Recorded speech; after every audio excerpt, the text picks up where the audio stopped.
Ladies and gentlemen, how do?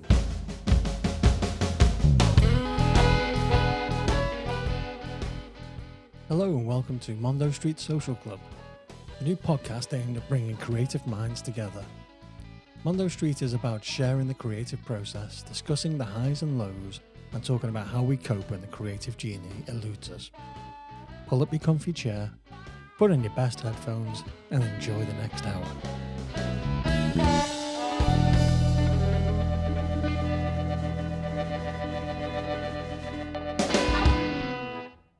Hello and welcome to Mondo Street Social Club. Tonight I'm joined by Main Street Detour, a band from Pittsburgh in the United States, for people that don't know where Pittsburgh is. We're joined by Dan on drums. Say hi, Dan. Hello. Hi, Dan. Hi, Dan. Well done. Nico on guitar. Hello. Hello. And Shane. Howdy. Howdy. Right. Okay. So the first port of call, gentlemen, is tell me about yourselves. Tell me about how Main Street Detour came about. Well, Shane's love for ska. Oh God. Yeah. So weirdly enough, is I started the idea of wanting to do a band, and I wanted it to be a ska band because I knew a bunch of like sax players at the time, and yeah, that didn't happen. So I went with the next best thing, and Dan and I went to college together. Yes. And with our previous two members, we all were they were all in the IT circle, and I was the odd one out in marketing. But I gave all of them orientation, so they all knew my face. And, I talked to them. He was the old man of the campus. Yeah. So whenever I gave Dan orientation, like he was wearing a Clash shirt, and like whenever I gave our former guitar player Sam, he was wearing a Green Day shirt, and I was like, oh, like that's sick, And so we just started talking about music and whatnot, and like a lot of stuff lined up, and then an opportunity opened up on campus to like play a show or whatnot. And we're like, well, let's just do a bunch of covers. So we played like Green Day, Blink, Fall Boy, you name, insert all the local band signature covers. Yep. And then Sugar Going Down, of course. And of course, because it was our first show as a pop punk band, I played everything like way too fast. Yeah, and drummer so moment. We look back on that fondly. But yeah, I mean, after that happened, we decided to do some original music. After that, COVID hit while we were writing original music, and then we got over like that first wave where people were like they thought it was done, but it actually wasn't. We got back together, recorded our EP, put that out at the end of 2020, and then half the band basically just started progressively dying off. Nico joined about halfway through there.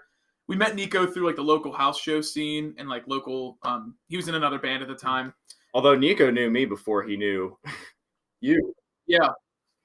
At the Standard show? Yeah, we met at a random concert. Well, actually, technically we didn't meet, but he got acquainted with kind of who I am. Just because Dan has big goofball energy. So this is damn straight. Yeah.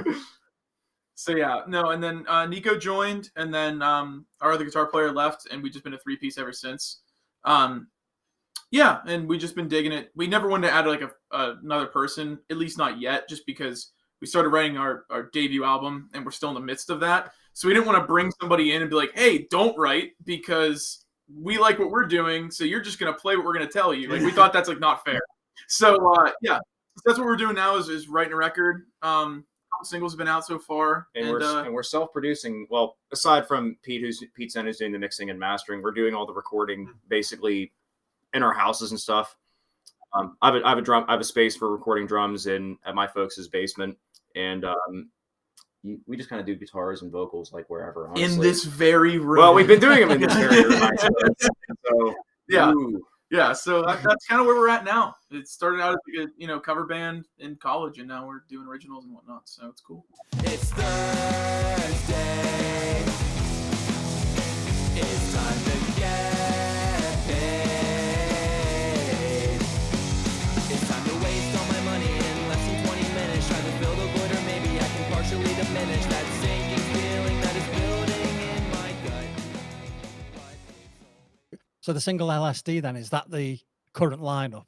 Yes. So Sick of You that we put out in September is also the current lineup, but everything before that has not Nico and two other guitarists on that EP. Okay. So are we saying that it's the proper sound for Main Street Detour from Sick of You? 100%. Yeah. Okay, right. How is LSD performing then as a single? You check the analytics. It's doing all right. I mean, when we first put it out, like it got the most upfront numbers like we've ever had. Like plenty of streams like right off the bat.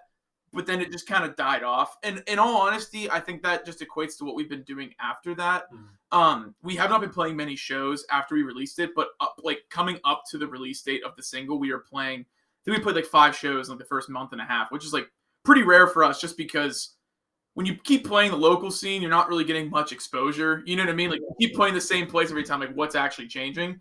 So when we started doing that, we're like, okay, like we can calm it down with the shows. Like let's write the record and whatnot. So up until that point, people were like still invested in stuff. So since we've been kind of taking a backseat a little bit more, the numbers, we're not too worried about that. I think the album is going to get a lot more traction than the singles we're doing so far. I think even more important than the numbers that the single's doing is how happy you are with it. Yeah. Very happy. Yeah, as a finished sound, it is pretty phenomenal, isn't it? It's as we were talking about before we started recording, it's got that great groove, that great speed and presence about it. And for your style, you know, the pop punk, which we might as well just call punk because you know it's grown up a little bit over the years as punk. Yeah. I think you are right in that area. So I think we've already mentioned some of your influences, the bands that have given you your flavor, like the Blinks and the Sums and people like that. Anybody else that is maybe a little bit more left field? Yeah, I mean, like I grew up like listening to like all the like a lot of like 90s stuff and stuff like my dad, like basically whatever my dad was into, and because he grew up like listening to a lot of like stuff like Nirvana and like a lot of 70s stuff too, like Zeppelin and all that kind of stuff. So I had those influences early on. But I actually played piano before I played drums too. So I have that maybe more proper music. I played an actual instrument besides just drums. So I think that helps with some of our ideas and like recording stuff. But in terms of like other influences with like drums and stuff, I mean, I played a lot of Descendants. I played a lot of Green Day on drums when I was like kind of picking things up again. A lot of Lagwagon, the first 3 albums specifically, just because I really like the drummer on that one. And it's fast. Yes. But I also really like a lot of like prog stuff, like Mars Volta, and Periphery are a couple of my favorite bands, and Chon is a big influence for me too. Dude, Chon is so good. And that's the prog stuff certainly gives the drummer the opportunity to spread the wings a little bit, doesn't it? It's where the drummer comes more to the fore as opposed to sitting behind the front two, who are hogging the limelight. I was just gonna say, I mean, I think even like with like Blink-182, ever since like Travis Barker joined, like that's kind of like, I think when there was a pivotal shift in the genre of like the drummer can be like front and center with his or her compositions, and it's like, I don't know, it's awesome. Like there's so many iconic things that he's done. Yeah, for sure. Yeah, but like I mean, I don't know, like all of our influences are pretty like diverse. Like I mean, in terms of like recency, like been really digging a lot of like Indian pop music and stuff like that. Like I cite Dua Lipa as like one of my favorite freaking artists right now. But I don't know, like Nico and I really jammed to some like Midwest emo kind of stuff. Like I know Modern Baseball we really love, like Sorority Noise, like basically Free Throw. Anything that came out of the Philly scene, like the 2010s, is like the bread and butter of our existence. So yeah, Nico, I don't know if you want to chime in with any of the other faves, but yeah, that and then we really like Knock Loose. We love hardcore music, especially Dan and Dan. But that's pretty much all I've been listening to lately, and just the stinkiest metal you can think of as well. I love that stinky metal. Yeah, that noise core is what it's called, I guess. But I grew up. My brother grew up in the early 2000s. Like, whenever they started adding a lot of synth stuff to metal, like Attack, Chiodo, stuff like that. And that definitely added to my music taste now. So, Nico, what made you pick the guitar up in the first place? I wanted to play drums, actually. You did? But my parents said it was too expensive and we didn't have enough room, which is fair. No, and there's a third unspoken reason. Drums are too fucking loud. They are very loud. I get my folks a lot of credit. So because of that, my parents were like, "How about you play guitar?" And I was like, "Okay." And they bought me a guitar, and then ever since then, it looks cool. People think you play the most simple things, and people think you're like a guitar wizard. Yeah. Play Thunderstruck once at a party, and you're like the guitar god, you know. Shane, what about you? What made you pick up the bass? Not having a bass player in the area. It was actually out of necessity. So I was a guitar player, but when we found the two other guitar players starting out, they're like, well, we want to play guitar. We're probably better than you, which they were. And so I was like, well, I guess I'm playing bass. And now I definitely prefer playing bass, like just because I've been playing it for years. But yeah, I don't know. I just kind of fell into it now just out of I was forced to. So so now I like it though. So it's not that bad. Yeah, you're one of the guys that bass players don't like. You're a guitarist that plays bass. So I am, but like I'm also not like the person that tries to like overcomplicate the bass like pattern. You know what I mean? Like I'm not gonna start like hammering on, sweeping on a bass. You know what I mean? I know where I am, and like what we're playing does not require. Yeah, I know my place. What we're playing is not like super intensive. I'd say like LSD is probably like the coolest bass line that I've written and played in this group, and that's just because it's kind of a walking. It's a walking thing and kind of like a surfy kind of song. It has like simplified Matt Freeman vibes on the chorus. Yeah, and so like it's just I don't know. I fell into it because I had to, and now I like it. So it's cool. So the this can't end well. So I've been listening to that for a bit since we've been talking, Shane, and a couple of tracks stand out for me. So I'm just interested in how you actually wrote them. And please don't make it be, I woke up one morning and I'd done it in my sleep. You know, I just auto wrote or something. But I really like Simple Truth.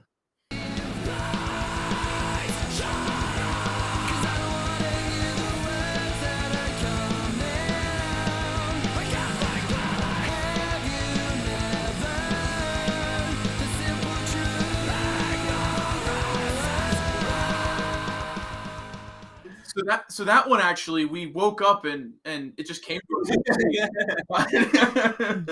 I think I could talk about this one a little bit. Yeah, you can. Yeah, you can. So a lot of this was actually written by Sam, our old guitarist.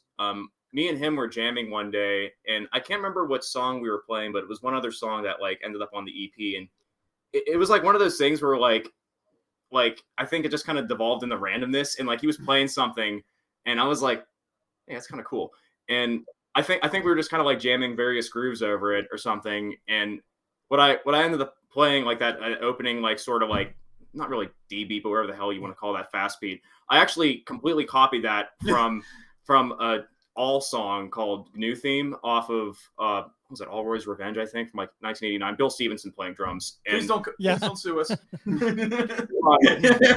Hey man, Dave Grohl did the same shit. Right. But yeah, like I did that beat and I was like, hey. We were both like, hey, this is pretty rad. So yeah. And he wrote all the lyrics too, I think. Yeah. And all I remember from that session was I'm pretty sure how the riff came about was Sam played one of the songs on the EP, like the riff backwards. And then that's what the riff of Simple Truth turned into. he was doing something weird like so that. like, and it was like, oh wow, this is cool. And like that's probably all of our favorite song from that EP specifically. The crowd always goes like ballistic because you can mosh pretty good to that. So we also like the our new thing we've been doing is there's like the breakdown part of that song. we like to throw in different songs every show to change it up once in a while. Like for that breakdown, just play something entirely different. Yeah, we've been playing Turnstile a lot recently. Instead of playing our own song, we just throw a cover halfway through. Yeah, you'll be doing Rick Astley next, like everybody else has been doing over the past 5 years. Hey, write that down. We did Weezer actually the last show, so you're kind of on the same page. And I really like the idea that you started that off with Nevergreen, which was it's actually quite a gentle piece of music, which Shane's just pulled a funny face about. So he's obviously that was in one of his happier moments when he wrote that, or was it somebody else that wrote that? So that was a Sam moment. So that was a big Sam moment. So he wrote that one too. We were just like, okay, we can't just like slam it. It's like that idea we were like jamming like a lot, like whether we were like sound checking our instruments or whatnot, is just like something we jam. We're like, okay, well, why don't we put on the record and whatnot? And add 9 chord. Yeah, good old add 9s. And we were like, well, like, I don't think it needs words. I think it should just be an album opener, and that's what we did. But whenever we like finished mixing and mastering and put it out, I was like, guys, I think our guitar player just straight up ripped off another song. And I found the song, and it is 100% almost identically ripped off from a Rob Scallon like joke album he made. That's right. And but like it's a different groove that he plays in the album. But, like the chords and the progression is basically the same. And like it's so funny because I pointed it out to Sam after we put it down. He goes, "Oh crap!" Like he was like, "Oh, we did it," and I was like, "Well, okay, like whatever. Like we'll just play it live. Like nobody's gonna care. You know what I mean?" 15% different. We've got all three of you here now, so everybody look at each other and who has got, right, out of the three of you, who's got the most embarrassing music taste? I mean, I don't know. I think we all have our vices or guilty pleasures. Yeah, So you like everything. I like everything, so I guess inherently that makes me like the weirdest. But like you will catch me in my car by myself listening to Taylor Swift like frequently, and so like, and I don't know if that's embarrassing because she rocks, but like, T-Swizzle's awesome. yeah, but I don't know, man. If we're talking like off the wall picks, like Dan finds the weirdest crap I've ever listened to in my life. Oh, what's the gas station boner pills? I was just talking. He just They dropped an EP today. That's pretty good. Yeah, he like we were like recording literally like last week, and he just decided to just type that in on Spotify, load it up, and just start jamming. I'm like, how did you find this? I accidentally found a pretty cool band. That's the second time I've heard somebody mention them this week.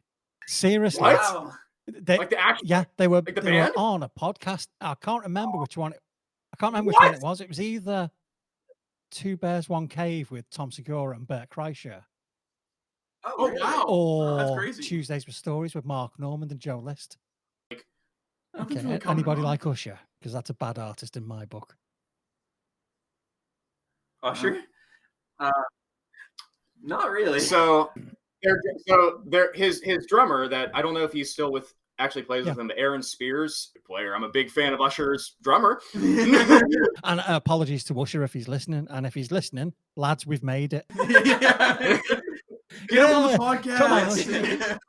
Maybe he knows about gas station boner pills too. I think it was him that actually mentioned them, so maybe you were right. He put him on the map. Yeah, you could just see an Usher concert opening up with gas station boner pills, couldn't you? Get that your bandmates are in the room for a second. If you could be in another band, which band would you be in? Shane, you first. Avenged Sevenfold. They are my favorite band of all time, and they always will be. I don't think that'll ever change. But I also don't know if I have the chops to play that. But like, I would love to be in that band. They're the best. So, yeah. I think that they're gonna know the answer to this already, but a band called Modern Baseball outside of Philly. Remember the senior band that came after that, Slaughter Beach Dog? So it was a little bit more chill, surfy kind of stuff. And Dan. Periphery. No, honest. Descendants. No, well, it'd be cool to play with them, but like honestly, like I don't know, like I have a very like all over the place like interest in like playing different styles of music. Like I play in 3 groups right now actually, and I like playing all sorts of music. I would probably say honestly just about anything aside from like any like straight ahead jazz because I don't have enough finesse for that. but I mean, oh geez, I don't even know. How about One Metallica? band. So they had a decent drummer. Yeah, replace Lars, please. So that. The thing is, you get the audience, you get the money as well. So you've got to think about that. Yeah. Do a couple of tours with Metallica. Give Lars a bit of a rest. You're minted. Yeah. Yeah.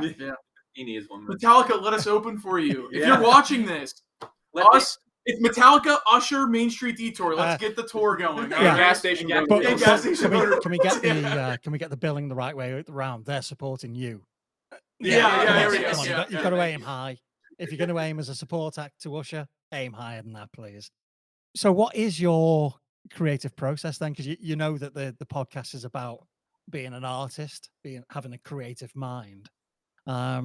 So, do you write together? Do you write apart? Do you write in strict time slots, or is it as it comes to you?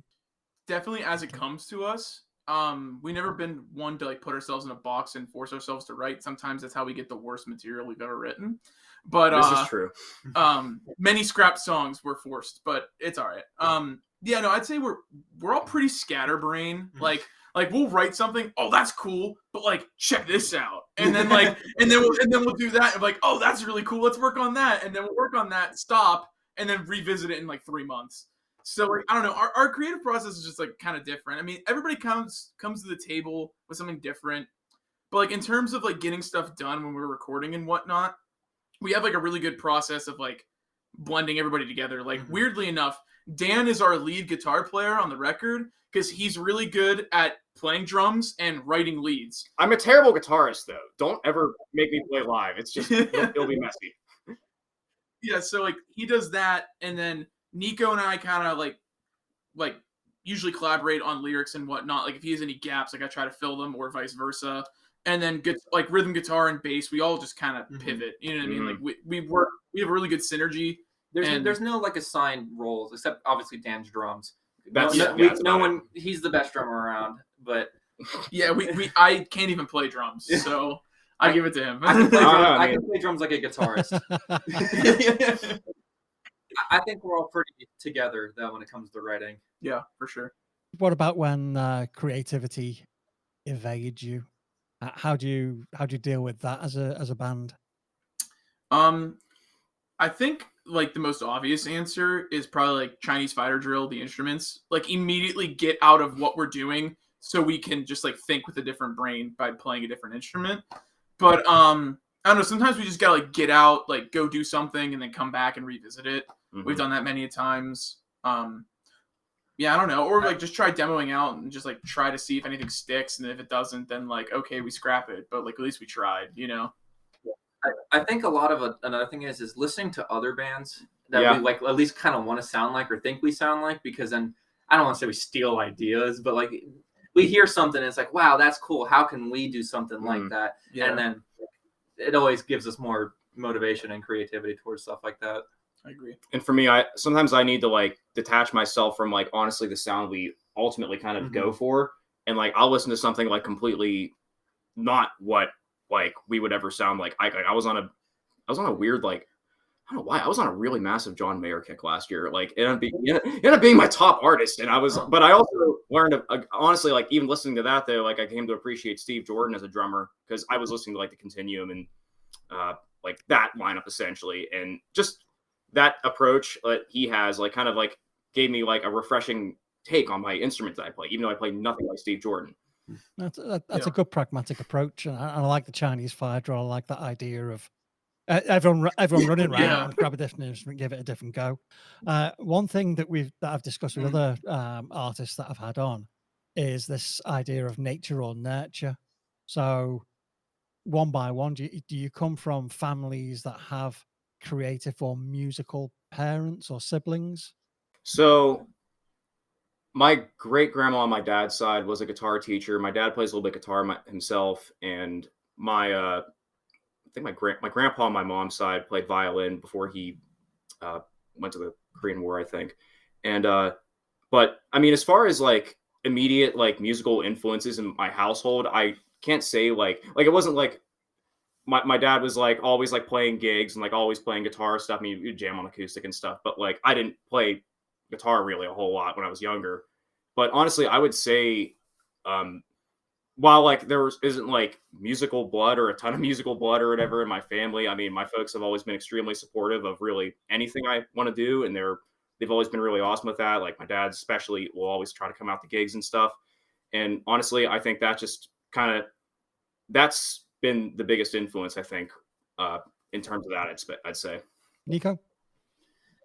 So there's absolutely zero musical blood in my family. I not to out my parents, but they have some of the most bland music taste I've ever heard in my life. Bro, what? My dad has always been very open to anything I've ever showed him. Like he brought me to every concert I wanted to go to, and I think that alone is enough like drive and support to want to do music. And so I think it's because, not saying he's living through me, but he wanted to play guitar but never really had the time because he like joined the military and stuff when he was younger. And I think that's why he urged me to do guitar so much, because he wanted to see me have that dream, I guess. And he's been the most supportive. He always helps me buy all the guitars I don't need and all the stuff. He's always like, well, those are so cool. You should get those. I'm like, thanks, I will. But yeah, he's always been extremely supportive of it. But yeah, not a lick of music talent in my family. Shane? It's kind of a mix. Both my uncles used to jam back in the 70s and whatnot. Nothing ever happened and came of it. But they're the only person I know in my immediate family, or actually anyone in my family that I know that played instruments. And I'm self-taught. I never went to a guitar teacher. And I came incredibly late to learning that. I literally started playing guitar like my senior year of high school. Like so late. But like in terms of just being around music, like my family is like music obsessed. Like there's always a record playing in my house. There's always music. We always listen to something in the car. So like I think that kind of did that for me. Like I really liked just listening to music and like enjoying that. My two sisters were in like chorus and choir and stuff like that. So like I guess we can equate that to like musicality, but like they didn't do anything with that, you know. So yeah, I don't know. I just kind of fell into it later, and honestly, going to the obscene amount of concerts that I go to, that definitely inspired me to be like, okay, I'm gonna do that. Like, I couldn't tell you the exact moment where I saw somebody on stage. I'm like, okay, I'm gonna be up there one day. But like, that definitely, like, I mean, I used to go to so many shows. I still do. Who am I kidding? I don't used to. How many do you think you average a year? Like 30, 40? Yeah, probably like 30 or 40 shows a year. It's kind of bad, but yeah, no, like my sister's boyfriend used to pick me up from school all the time and go to shows afterwards, like it was great. And so yeah, I think it equated to that. So just being surrounded by like a great family who supports the music. Like my family's always at shows, whether it's mine or somebody else. And yeah, no, I think that just helped me get to where I'm at now. That's really good. So. And that seems to be a common theme, that it's the support of family and loved ones which allows you to have that drive and allows you to push on from there, whether they appreciate the taste, the type of music that you're playing or not. They just want to see you be happy and succeed, which is massively powerful stuff. I give our families credit for putting up with the shitty music we play. So, you know. So the album that you're recording at the moment, then, how many tracks are you going to put on that? There's going to be 10, maybe 11. We're definitely 10. And are there any surprises on there? You know, have you done any kind of like excuse the pun, but have you done any detours in the music? I'm using a double pedal on one of the songs. Yeah, one of our songs is a lot more calm and melodic. It's kind of like American football-esque. Are you talking about the one with the weird tuning? Yeah, the one with the weird tuning. It's a lot more like flowy and not just in your face power chords like we usually do. Yeah, I'd say like, and we have a sad song too. We do have a sad song. Only one? No, we have a couple. We have a it starts slow, builds up. Yeah, so it's definitely, I think like what's gonna come out is probably like the truest form of us so far, at least in terms of like who we have like here in this room right now. You know, if we add somebody else, obviously the sound's going to vary a little bit, but like, yeah, I think you just see all the influences come through too. Cause it's not like we wanted to just put out 10 tracks, just all bangers. Like, you know what I mean? Like, I mean, they are all bangers, but like not in terms of like BPM and whatnot. We wanted to like slow it down and like, you know, do that too. It's like, we love songs where, you know, you don't have to be in your face. You can sit back a little bit and just enjoy it, you know? And so I think that's definitely what we got, but unfortunately no features on the record. It is all MSD. We will be looking for that in the future, but yeah, this is all us. I think that's a good thing. Yeah, so do I. I'm a little bit disappointed that there isn't a ska track on there though. There is not the closest to a ska track is LSD. Oh my god! I low key wanted to make it a ska track because I thought like if we had like horns mimicking the bass line I was playing, I think that'd be so sick. But they weren't down for that, so we decided not to do that. So and the amount of oh my god, the amount of times I've heard Matt Kamenicky be like, "Oh, yeah, it sounds like a 90s song, and he's had like ska on it or something." Yep. He'll say something about that. I am convinced that there's a producer out there listening to this who could actually put some horns over that for you. A remix of LSD with horns. Hey, we take it. Yeah, I do it. Honestly, like maybe like the deluxe edition album, we'll throw a ska remix on there. What's the We could get the book club to feature. Yeah, we're friends with quite a many ska bands in the city, so we could definitely put people in there for it. Shout out to the book club and Solios, and there are other ska bands I'm like completely forgetting about that are in Pittsburgh. I think those are the main two. Honestly. Those are the main two that I'm aware of. No disrespect to anyone else who's in a ska band in Pittsburgh that I just cannot think of in this moment. But yeah, those two. When do we think we can see the or hear the new album? Great question. I'm thinking probably mid to late summer is what we're looking at. We want to give it ample time to promote, get it all hyped up and whatnot. And we have another single we're going to be putting out soon. And we're working with Pete, the guy who's producing our singles right now. We're in the late stages of mixing, so we should be able to get the tracks here within maybe a week or two, we're thinking. So that song should probably be out, I'm thinking June. So okay, gonna give us a sneak peek on what the new single's called? It's called "Killing Me." If you've been to any shows that we've played in the past half a year, we have been playing it. So it's by no means a new song, but it's new to the people who can't see us. Yes. And it obviously goes down well with the people that come to see you. Oh yeah. Yeah, I've heard people say like out of the new stuff we've been writing, it's their favorite. I don't know if I'd go that far to say that, but I like it a lot. Has a catchy chorus. It does have a very catchy chorus. It gets stuck in people's heads all the time. Yeah, and it's a all gang vocal chorus. We all chipped in for that, so yeah, we love doing that. So, what are your aspirations for MSD then? How far do you want to take this? I have been determined since day one to get us to play wherever, whenever, and however we can do that. Like, I am so okay with sleeping in a van, living off of $5 a day, getting crappy fast food. Like, I am so okay with that. And, you know, we're planning some stuff with some people to go out and do some weekenders, do a little bit of tour action, which is awesome. We've never done that yet. So hopefully that can lead to something later down the road. But yeah, no, I mean, I'm so for getting it as big as it could be. I agree. I think we're all on the same page with that. So I think there's definitely the prospect there. The music is really, really good. I started listening to it, and straight away the toes are tapping, the pen's tapping against the desk, and you start picking up the melodies quite quickly, which is a sign of a good pop punk song. That you get that, you know, the harmony, that you get the tune. Before we close, okay, is there anything else that you'd like to add or promote or tell me that I've not asked you about? I mean, go follow us on all social media. Yes. At Main Street Detour. Spell it out. Every social, it's all there. We finally just got access to our Twitter account.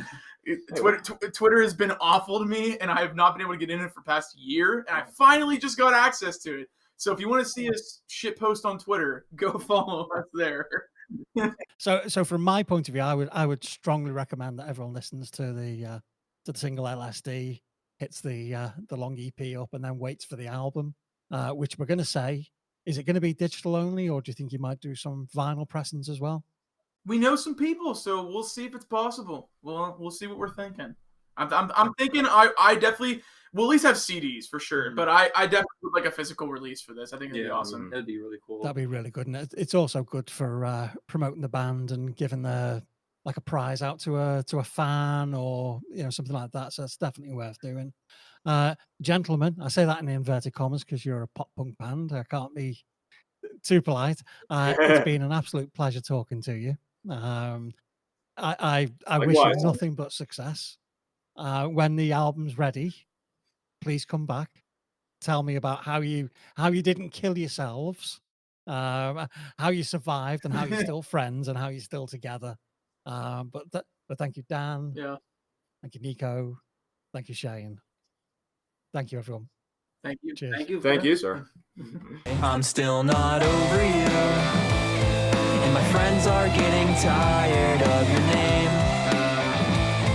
It's driving them insane, so I'll bottle it up and hope I shut the fuck up about the girl who broke my heart.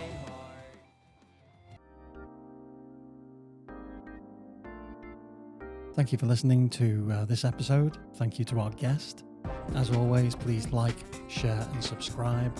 Feel free to hit us up on any of the socials, and our website is www.mondostreet.co.uk. Looking forward to seeing you again on our next episode. Bye.